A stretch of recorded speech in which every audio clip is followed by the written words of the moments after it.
오늘 주기도문의 세 번째 청원을 합니다. 우리가 지금까지 세 번째 강구는 네 가지로 설명해야 된다고 나누었습니다. 좀 정리를 해볼까요? 첫 번째, 토마스 보스턴은 이렇게 네 가지로 이야기해야 한다고 했습니다. 첫째, 세 번째 강구는 하나님의 뜻은 무엇을 말하는가? 이것을 우리가 이미 살폈습니다. 하나님의 뜻이 무엇을 말하는지. 두 번째, 하나님의 뜻이 하늘에서 이루어지는 것은 하늘에서 누구를 통해서 이루어지는 것인가? 이것을 살폈고요. 또 세 번째, 하나님의 뜻이 이루어지기를 바라는 간구의 이유가 무엇인가? 이유에 대해서 오늘 하게 될 겁니다. 간구의 이유. 네 번째는 하나님의 뜻이 하늘에서 이루어진 것 같이 땅에서도 이루어지는 것에 왜 우리는 관심을 가져야 되는가?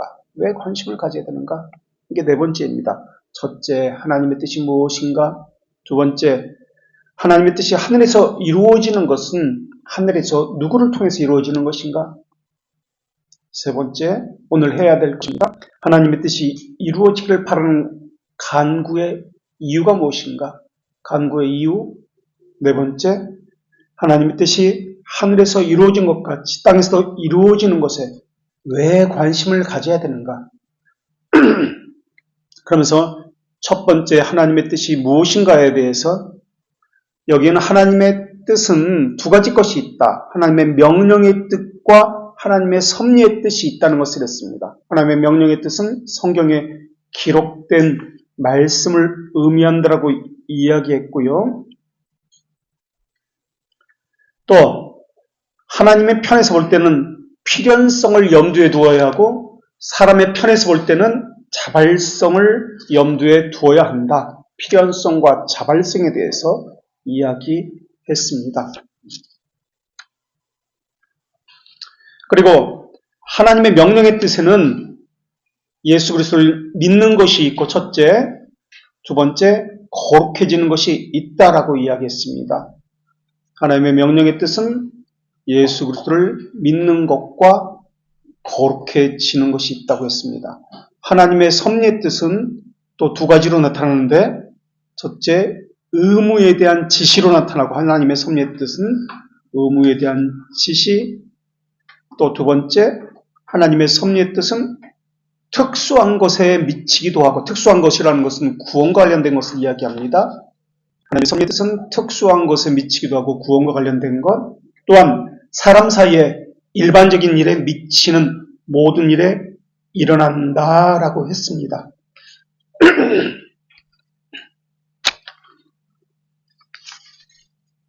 그리고 오늘 세 번째 시간입니다. 오늘 세 번째로 하나님의 뜻이 이루어지는 것을 간구하는데 그 간구의 이유가 무엇이냐 하는 것입니다. 하나님의 뜻이 이루어지기를 이루는 이 이유, 이것도 두 가지 것으로 나누어서 설명될 수 있습니다. 처음에 우리가 하나님의 뜻이 무엇인가라고 할 때 하나님의 명령의 뜻이 있고 하나님의 섭리의 뜻이 있다고 말씀드렸습니다. 이것처럼 이 간구하는 세 번째 청원을 하는 이유도 두 가지로 나누어서 설명될 수 있는데 하나는 하나님의 명령의 뜻의 이유가 있고 두 번째는 하나님의 섭리의 뜻과 관련되어서 살펴보겠습니다. 우선 세 번째 청원은 하나님의 나라와 관련되어지고 세상을 다스리는 하나님의 뜻과 관련되어지는데 우리가 무지해서 그것을 알지 못합니다. 그래서 우리가 무지하기 때문에 우리의 이해를 위해서 더하여진 것이 이 세 번째 청원입니다. 이러한 것을 기독교 강요 3권 20장 44망에서 설명하고 있습니다. 그러니까 우리는 3권 20장 44망을 중심으로 이야기를 해나가겠다라는 말입니다. 만물과 만사는 창조자의 뜻에 따르고 있습니다. 하나님의 의지는 영원하고 아니랍니다. 그리고 시간 안에서 반드시 이루어집니다. 하나님의 뜻이 가장 명료하게 이 땅에서 드러나는 곳은 교회를 통해서 하나님의 뜻이 명료하게 드러납니다. 그러니까 하나님의 뜻은 교회를 향해 있다는 것을 우리가 알 수 있습니다. 그래서 선택된 자를 향해서, 교회는 선택된 자들의 모임이니까 선택된 자들을 향한 하나님의 구속사역이 있고, 첫째, 선택된 자를 향한 구속사역이 있고, 두 번째, 성령께서 그들을 말씀과 영으로 가르치고 정결케 하는 사역이 있고, 첫째, 선택된 자를 향한 하나님의 구속사역이 있고, 둘째, 성령께서 선택된 자들에게 말씀과 영으로 가르치고 정결케 하는 사역이 있고, 세 번째, 그들을, 선택된 자들을 거룩하게 하여 흠도 점도 없이 보존해서 영광에 이르게 하는 것이 있습니다. 선택된 자들을 향한 구속사역이 있고, 첫 번째, 두 번째, 말씀과 영으로 가르치고 정결케 하는 사역이 있고, 세 번째, 그들을 거룩하게 해서 점과 흠도 없이 보존하여서 영광에 이르게 하는 사역이 있습니다. 이런 것을 돌트레이트 2장 8항, 2항에서 5항 사이에 하나씩 설명합니다. 구속사역, 가르치고 정결케 하는 사역, 이제 성화죠. 쉽게 말하면. 그 다음 영화에 이르기까지 보존하는 사역, 견인의 사역이 있습니다. 돌트레이트 2장 8항, 2, 3, 4, 5항에서 5절에서 이것을 이야기합니다. 우선 우리 하이델베르크 31문항을 살펴보겠습니다. 페이지 108쪽에 있습니다.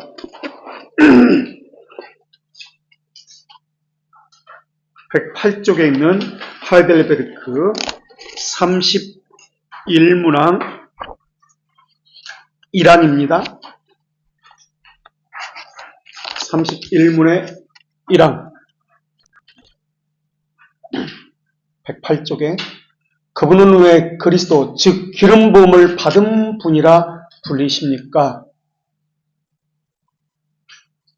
그분이 성부 하나님에게 임명받고 성령 하나님으로부터 기름 부음 받아서 우리의 대선지자와 교사가 되시는데, 선지자가 되시는데, 그분은 우리 구원에 관한 하나님의 비밀적 방침과 하나님의 의지를 우리에게 충분히 계시하는 분이십니다.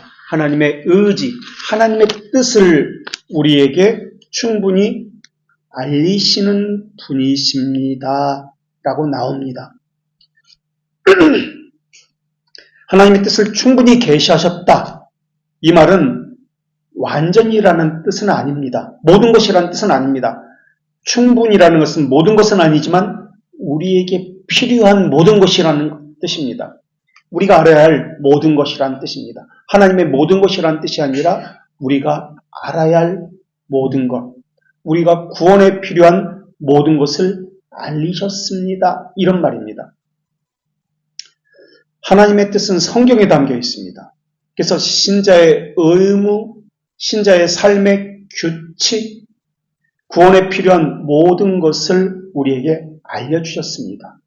그래서 하나님의 의지, 하나님의 뜻에 의해서 우리가 판단받는 것이지 우리 판단에 의해서 하나님의 뜻과 의지가 정해지는 것은 아닙니다. 그런데 우리는 신앙생활하면서 우리의 생각, 우리의 판단에 의해서 하나님의 말씀, 하나님의 뜻이 수용되기도 하고 하나님의 뜻이 무시되기도 합니다. 그러니까 주권이 우리에게 있는 것이지 지금 하나님에게 있는 것이 아니라. 이번에는 돌트레이트 2장 8항 2절을 보겠습니다. 61쪽에 있습니다.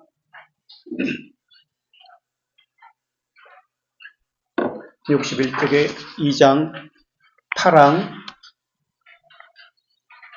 2절 무엇이 하나님의 뜻인지가 나옵니다. 여기에 무엇이 하나님의 뜻인지 61페이지 돌트레이트 법규 2장 8항 2절 무엇이 하나님의 뜻인지가 나오는데 우리 아까 하이델베르크 31문 1항에서는 구원에 관한 하나님의 뜻을 우리에게 충분히 계시하셨다고 말씀하셨는데 돌트레이트 2장 8항 2절 다시 말하면 그리스도께서 새 언약을 확언하기 위해서 십자가의 보혈로 모든 백성, 모든 족속, 모든 민족과 언어, 영원전부터 구원에 이르도록 선택되고 성부께서 성자에게 준 모든 자에게만 효과적으로 구속되어야 하는 것은 하나님의 의지, 하나님의 뜻이었다.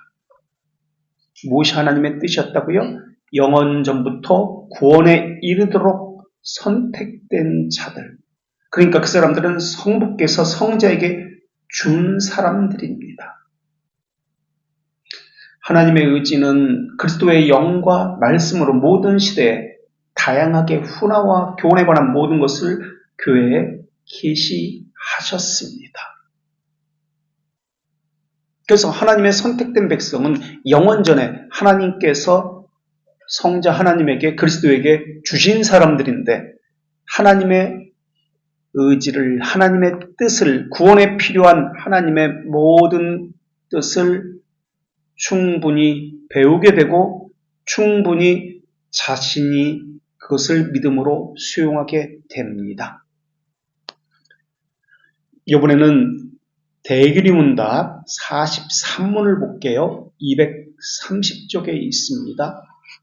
230쪽 대규리문답 43문에 있습니다. 대규리문답 43문 230쪽 어떻게 그리스도께서 선지자 직무를 수행하셨습니까? 그리스도는 자신의 영과 말씀으로 모든 시대 훈화와 구원에 관한 모든 것에 있어서 하나님의 전체 뜻을 다양한 집행의 방식으로 교회에 자신을 계시함으로 선지자 직무를 수행합니다. 교회에 하나님의 뜻을 전하여라고 나오고 있습니다. 이것은 하나님의 예수 그리스도의 선지자 직무에 해당됩니다. 왜 하나님의 뜻을 교회에 전합니까? 왜 하나님의 뜻을 교회에 전하십니까? 우리 돌트레이 때 다시 한번 볼까요? 왜 하나님의 뜻을 교회에 전합니까? 61쪽 있습니다. 61페이지 아까 읽었던 건데요.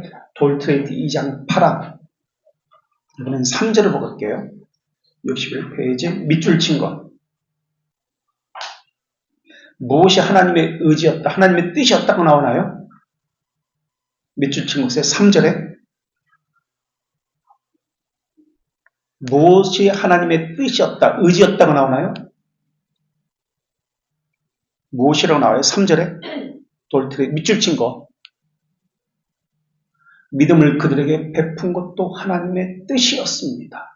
믿음을 베푼 것도 하나님의 뜻이었습니다. 의지였습니다. 뜻, 의지 같은 말입니다. 믿음을 베푼 것 하나님의 뜻입니다. 그리고 4절에 뭐라고 나오나요? 또 무엇이 하나님의 뜻, 의지였다고? 그들을 어떻게 하는 것? 밑줄 친 것? 청결케 하는 것. 거룩이라는 얘기죠. 성화라는 얘기가 청결케 하는 것. 이때 청결은 법정적인 칭의만 말하는 것이 아닙니다. 실제 청결하게 되는 것, 거룩을 이야기합니다. 성화를 이야기합니다. 그리고 5절에 뭐라고 나오나요? 또 5절에 무엇이 하나님의 뜻이었다? 뭐라고 나와요? 점과 흠이 없도록 마침내. 이 마침내는 어떤 마침내입니까? 하나님 편에서 드디어 했구나, 도달했구나, 마침내라는 의미입니다.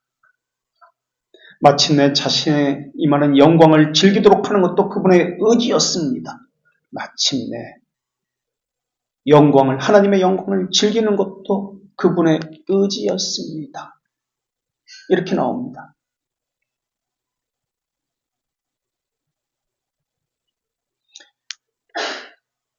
믿음을 청결케 하는 것을 점과 흠이 없도록 영광을 즐기도록 하는 것이 하나님의 뜻이었습니다. 그러니까 이 세 번째 청혼은 하나님의 뜻과 관련되어지는데 하나님의 자녀들은 하나님께 간청하는데 하나님의 뜻이 이루어지기를 간청하는데 어떤 것을 인정하고 어떤 것을 고백하고 어떤 것을 원하는지가 함축되어 있습니다. 하나님의 자녀는 이런 것을 원합니다. 이런 것을 고백합니다. 이런 것을 인정합니다. 이러한 것이 이 세 번째 청원에 함축되어 있습니다. 하나님의 뜻이 이루어지는 것을 인정합니다. 그 뜻은 무엇입니까? 지금까지 우리가 살핀 것처럼 믿음이 하나님의 자녀에게, 그 자녀는 영원 전에 선택된 자녀인데 아버지께서 아들에게 주신 자녀입니다. 그들에게 믿음이 부어지는 것이 우리는 고백합니다. 믿음에 부어지는 것을 인정합니다. 그리고 믿음이 부어질 뿐만 아니라 그들을 청결케 하는 것을 우리는 인정합니다. 그리고 마침내 하나님의 영광을 즐기고 영화에 이르도록 보존되어지는 것을 우리는 인정하고 고백합니다. 지금 이 이야기를 하고 있습니다. 그래서 구원에 관한 하나님의 계시를 충분히 인식하고 수용하고 적용하는 것, 이것은 또한 교회를 통해서입니다. 하나님께서는 교회에 그들을 불러 모으셨고 교회를 통해서 그들을 믿음을 주시고 또한 보존케 하시고 청결케 하시고 영광에 이르도록 그들을 흠과 점이 없이 인도하고 이끌고 계시기 때문에 그렇습니다. 그리고 교회를 통해서 그들은 하나님의 충분한 계시, 뜻을 받습니다. 그리고 인식합니다.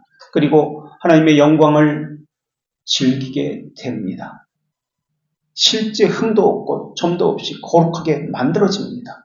하나님의 영광에 이를 때까지 교회를 통해서 그들은 보존됩니다. 그러나 하나님의 자녀들은 이것이 아직 이루어지지 않았다는 것을 인정해야 합니다.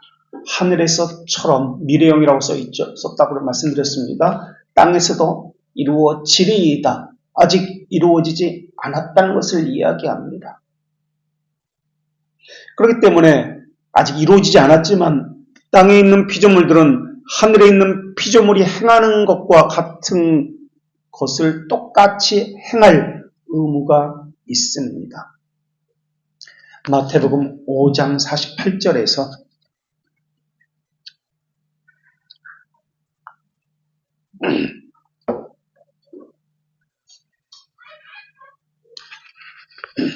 마태복음 5장 48절에서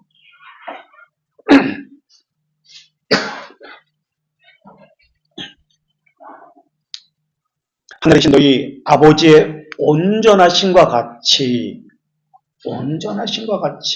너희도 온전하라 라고 나옵니다. 온전하라. 그러나 이 땅에서는 아직 온전하지 못합니다. 하늘에 있는 존재와 같이 땅에 있는 모든 피조물도 온전해야 합니다. 하나님의 뜻을 그들에게도 알려주셨고 이 땅에 있는 존재들에게도 하나님의 뜻과 의지를 그들에게도 명령하셨습니다. 하늘에 있는 존재는 우리가 지난 시간에 살펴본 것처럼 하나님의 명령에 순종하고 있습니다. 그러나 이 땅에 있는 존재는 불순종하고 있습니다. 합리성이란 이름으로, 합리성은 진리가 아닌데 효용성인데 자기중심적인 사고에서 나온 것인데 그것을 합리성이라는 말로써 이치에 맞는다는 뜻이 합리적이다라는 뜻인데 사람의 이성에 따라 판단하는 것을 합리적이라고 이야기합니다. 그렇다면 사람의 이성은 항상 옳은 것인가? 바른 기준을 가지고 있는가? 아닙니다. 이해관계를 따지고 있는 것이 함정입니다. 객관적인 표준이 없는 것. 그 사회에 따라서, 사람에 따라서 함정이라는 개념이 바뀌어집니다. 그래서 사람들은 하나님의 객관적인 기준을 가지고 그 뜻에 따라서 행하는 것이 아니라 자기 뜻을 세우고 자신이 세운 법과 행동 규칙을 따릅니다. 그래서 성경에서는 로마서 8장 7절에서는 육신의 생각과 하나님은 원수가 되나니라고 말씀하고 있습니다. 그들은 하나님의 법에 굴복할 수도 없고 하지도 않는다라고 말씀하고 있습니다. 하나님의 뜻에 따른다는 것은, 하나님의 뜻이 이 땅에서 이루어진다는 것은 자기를 부인한다는 뜻이기도 합니다. 자기 목적을 위해서가 아닙니다. 물론 이 땅에서는 아무리 신실하다 할지라도 하나님의 뜻을 행하는 데는 완전하지 않습니다. 사람에게는 하나님의 뜻을 완전히 복종하지 않으려는 성향이 있기 때문에 그렇습니다. 죄가 아직 남아있기 때문에 그렇습니다. 죄가 하나님의 뜻에 순종하려는 의지를 파괴시키고 선과의 조화로움을, 어울림을 깨뜨렸기 때문에 그렇습니다. 우리 천지를 창조했을 때 모든 것이 어울렸고 조화를 이루었습니다.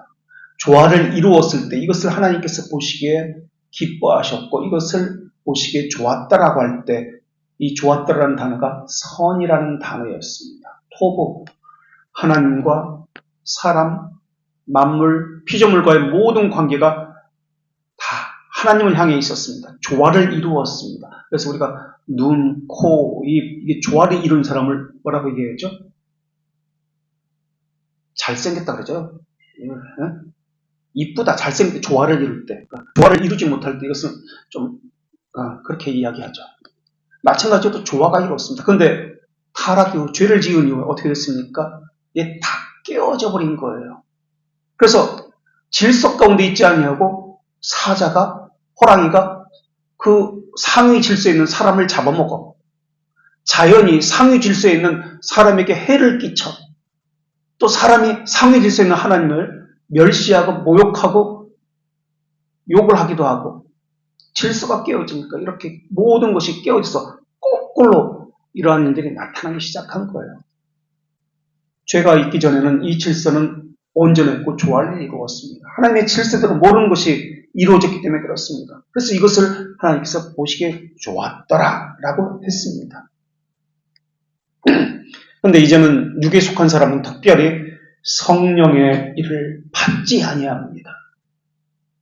왜냐하면 그것이 그들에게 어리석게 보이기 때문에 그렇습니다. 그래서 불순종합니다. 또 그것들을 알 수도 없다고 성경은 이야기합니다. 고린도전서 2장 14절에서 영적으로만 분별되기 때문에 그러합니다. 사람은 본질상 하나님의 뜻을 행할 수 없는 세 가지 부적절한 상태에 있습니다. 하나님의 뜻을 첫째, 알거나 행할 능력이 없는 상태에 있습니다. 알 수도 없는 상태, 하나님의 뜻을 행할 수도 없는 상태. 이것을 우리는 뭐라고 이야기하죠? 전적 타락, 전적 부패, 전적 무능력이라고 이야기합니다.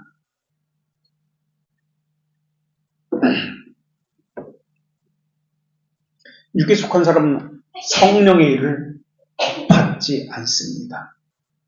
복음은 비밀적입니다. 숨겨져 있습니다. 그래서 복음을 이해하려면, 복음을 수용하려면 성령의 역사가 더더욱 있어야 합니다. 그리고 두 번째는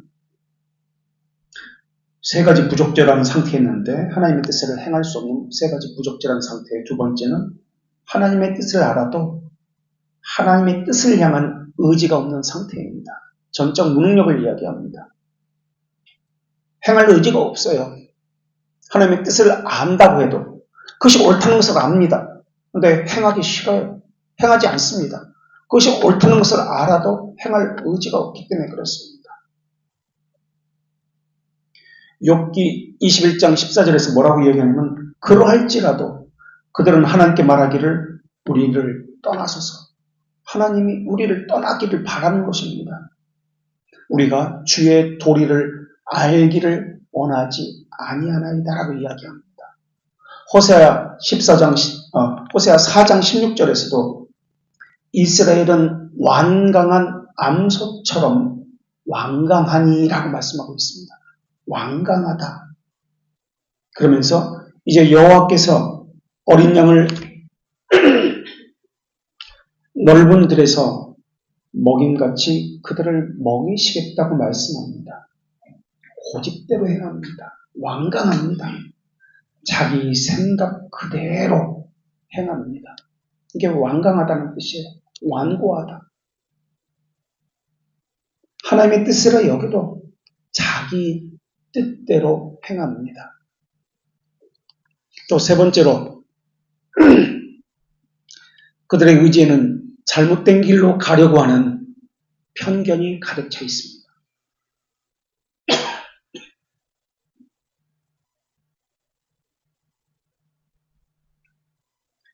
시편 14편 1절에 아직 기침이 안 나서 가지고 계속 간질간질해 가지고 계속 그러는데 죄송해요. 약을 계속 먹는데도 안 되는 잘 간질간질해면서 시편 14편 1절에 어리석은 자는 그의 마음에 이르기를 하나님이 없다 하는도다. 그들은 부패하고 그 행실이 가증하니 선을 행하는 자가 없도다. 라고 말씀하고 있습니다. 부패하고 행실이 가증하니 하나님을 없다 한다. 자기 욕심에 따르는 의지만 가지고 있습니다. 창조주의 주권을 따르는 것이 아니라 자기 주권을 따르려고 합니다. 다른 사람이 아니라 우리가 그렇다는 거예요. 중생되기 전에는 더더욱 이런 상태에 있습니다. 중생은 무엇의 변화라고 말씀드렸죠? 의지의 변화입니다. 중생한 자는 순종하기를 기뻐합니다. 의지가 자기를 향해 있던 의지가 하나님을 향해서 바뀌는 것이 중생이라고 말씀드렸습니다. 하나님 입장에서 나를 바라봐야 되는데 항상 우리는 내 입장에서 내가 중심이 되어서 하나님을 바라봅니다. 하나님의 말씀을 내 중심이 되어서 하나님의 말씀을 내가 판단합니다. 자기 체험, 자기 한정된 지식을 가지고 무한하고 영원한 하나님의 지식을 판단해서는 안 됩니다. 하나님이 영원이에요. 우리는 시간이고 유한입니다. 자기 가상적인 꿈을 가지고 하나님을 이용하려고 하면 안 됩니다. 근데 그렇게 하고 있습니다. 우리 웨스트민스터 신앙고백서도 그렇고 기독교 강의도 그렇고 순서를 보면은 이 순서를 우리가 잘 알고 있어야 되는데 웨스트민스터 기독교 강의도 마찬가지입니다. 순서는 창조, 섭리, 그 다음 인간 창조, 그 다음 천사 창조 이런 순서를 가지고 설명합니다. 이 기독교 강의를 통해서 이 신앙고백서의 순서들이 나왔는데 이 중요합니다. 순서를 아는 것이.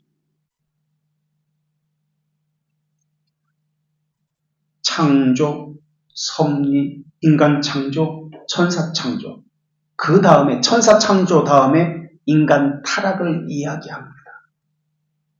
창조, 섭리, 인간 창조, 천사 창조, 인간 타락. 왜? 인간 창조와 인간 타락 그 가운데 천사 창조가 그 가운데 들어가 있을까요? 우리 생각으로는 우리가 신앙고백서를 한다든지 뭘 순서를 쓴다면 천사 창조, 인간 창조, 인간 타락 이런 순서를 가지고 이야기할 텐데 왜 인간 창조, 천사 창조, 인간 타락의 순서로 이야기할까요? 이것은 순종의 대명사가 하늘에서 순종의 대명사가 천사이기 때문에 그렇습니다. 동시에 하늘에서 불순종의 대명사가 사탄이기 때문에 그렇습니다. 마귀이기 때문에 그렇습니다. 순종의 대명사 천사, 불순종의 대명사 마귀. 그래서 인간 창조, 천사 창조, 천사 창조에는 마귀까지 이야기가 나오겠죠. 그런 다음에 인간 타락의 순서로 그렇게 기록되어 있습니다. 천사의 순종, 마귀의 불순종, 인간의 창조시의 순종, 타락 이후의 불순종, 이렇게 배치가 되는 겁니다. 그러니까 신앙 고백서는 순종과 불순종, 하나님의 뜻에 대한 순종과 불순종이라는 키워드를 가지고 순서가 배치되었다라는 것을 알 수 있습니다. 그런 다음에 순종과 불순종을 이야기하면서 원죄 이야기가 나오는 겁니다. 신앙 고백서의 순서는 그래서 중요합니다. 이렇게 신앙 고백서의 순서는 기독교 강요의 순서를 따르고 있습니다. 순종의 자녀와 불순종의 자녀, 하늘에서의 순종의 천사와 불순종의 사탄, 이 땅에서의 순종의 자녀와 불순종의 불택자, 이렇게 나오는 거예요. 그래서 하나님의 자녀와 마귀의 자녀, 대조하는 순서를 가지고 써나갑니다. 그래서 하나님의 자녀는 어떻게 합니까? 자기 안에 하나님을 향한, 하나님의 뜻을 향한 불순종을 혐오하고 슬퍼합니다. 이것을 우리는 죄라고 이야기합니다. 하나님의 자녀는 하나님을 향한 불순종을 혐오하고 슬퍼하고 제거하려고 합니다. 그리고 하나님의 명령의 뜻에 순종하려고 합니다.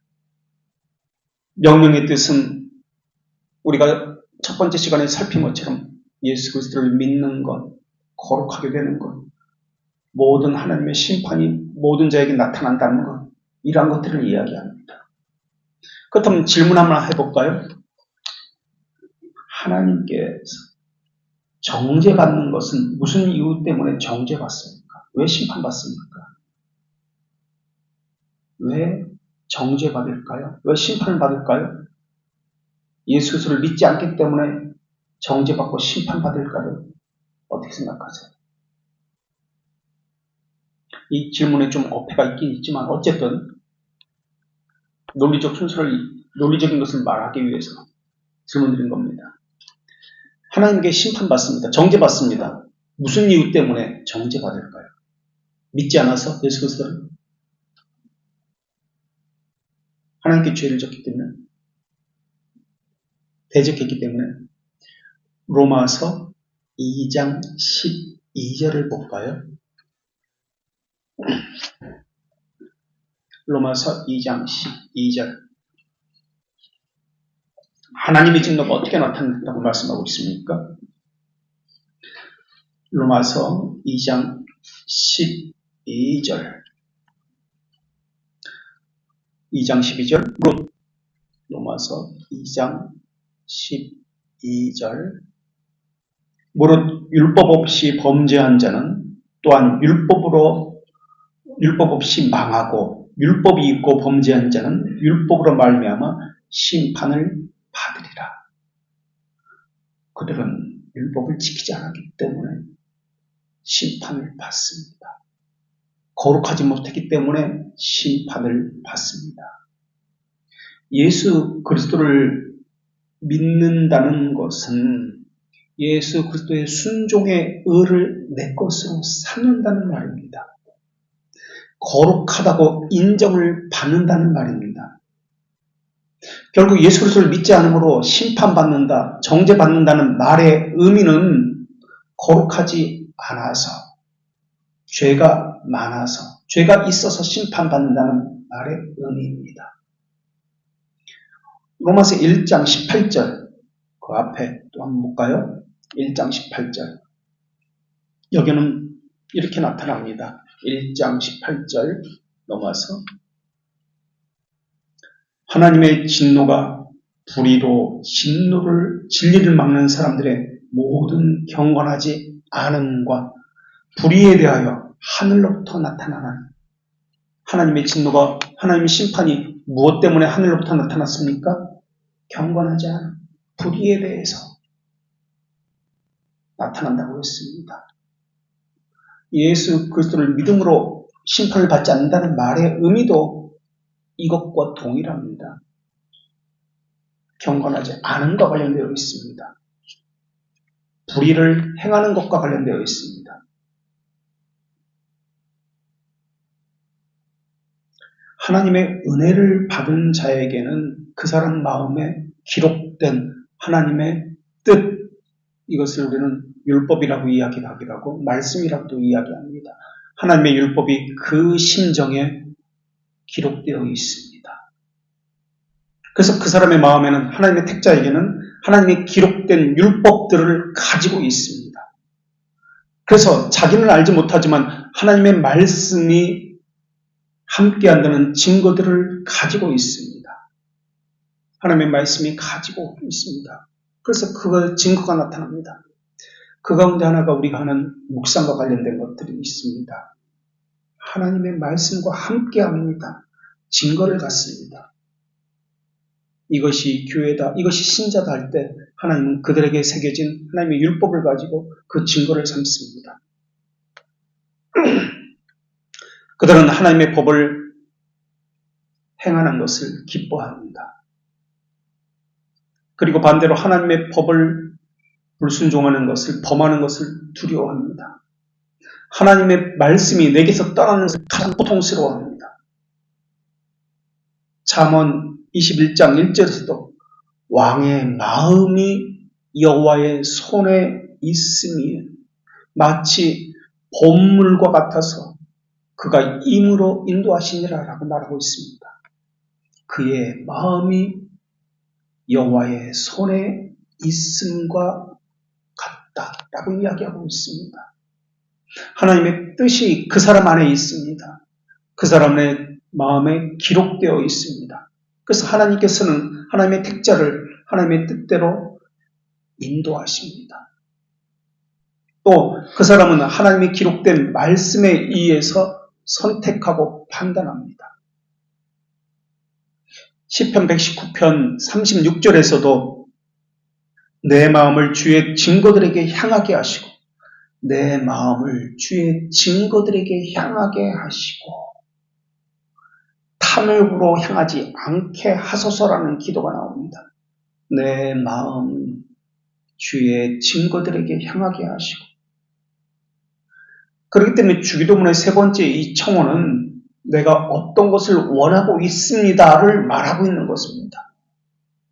내가 어떤 것을 원하고 있습니다. 내 마음에 기록된 법을 향하고 있습니다. 내 마음에 탐욕으로 향하지 않게 하여 주시옵소서. 하나님을 향한 마음으로 인도하여 주시옵소서. 하나님의 뜻을 원하고 있는지, 원하고 있지 않는지, 하나님의 뜻이 하늘에서 이룬 것처럼 이 땅에서 이루어지다는 것이 내게 나타나고 있는지, 이것과 관련된 것이 지금 이 세 번째 청원입니다. 에베소서 1장 17절에서 하나님께서 하나님의 자녀에게는 우리 주 예수 그리스도의 하나님, 영광의 아버지께서 무엇을 주셨다라고 말씀하면 지혜와 계시의 영을 주시어 지혜와 계시의 영을 너희에게 주사 하나님을 알게 하시고라고 말씀하고 있습니다. 하나님의 자녀에게는 하나님께서는 지혜와 계시의 영을 주십니다. 그것을 주셔서 무엇을 합니까? 하나님을 알게 하십니다. 그리고 계속해서 에베소서 1장 18절에서 너희 마음의 눈을 밝히사라고 말씀하고 있으며 그의 부르심의 소망이 무엇이며 성도 안에서 그의 기업의 영광의 풍성이 무엇이며 계속 이야기하고 19절에서 너희로 알게 하시기를 구하노라 라고 말씀하고 있습니다. 우리 부르심이 무엇이고 영광의 소망이 무엇이고 우리가 소망하는 것이 무엇인지 알게 하시기를 원한다. 하나님께서 이것을 알게 하십니다. 하나님의 자녀에게는 지혜와 계시의 영을 주셔서 하나님이 요구하시는 것이 무엇인지를 알게 하십니다. 안다라는 단어와 관련해서 우리는 어떤 단어의 정의를 알고 있습니다. 그 정의가 어떤 단어와 관련해서 안다라는 것과 관련되어 있죠. 아는 것과 관련되어 있는 정의 뭐죠? 아는 것과 관련된 믿음, 그렇죠. 믿음이라는 단어. 믿음의 정의가 무엇이죠? 이것도 안다는 단어입니다. 이때 안다는 단어는 난리지가 아니라고 말씀드렸습니다. 어크날리지라고 말씀드립니다. 인지하는 것, 인식하는 것, 신뢰하면 사는 것. 이게 어크날리지입니다. 안다라는 단어. 이게 믿음의 정의예요. 믿음의 정의 한번 이야기해 보실래요? 믿음의 정의가 무엇인지 정확히 또 다시 안다라는 것을 우리를 향하신 하나님의 구성에 대한 확실하고 확고한 지식. 이때 지식은 난리지가 아니다.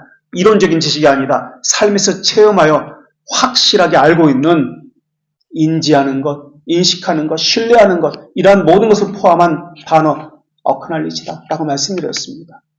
그래서 하나님을 아는 지식이 없다고 할 때 이 지식은 그런 지식이 난리라는 지식이 아닙니다. 어크날리지입니다. 영생은 무엇이죠? 그때도 정의를 내면서 영생은 아는 것, 지식이라고 말하고 있습니다. 아는 것. 나를 보내신 예수 그리스도를 아는 것 아니에요. 나를 보내신 아니야. 우리에게 보내신 예수, 하나님의 아들 예수 그리스도를 아는 것이라고 말하고 있습니다.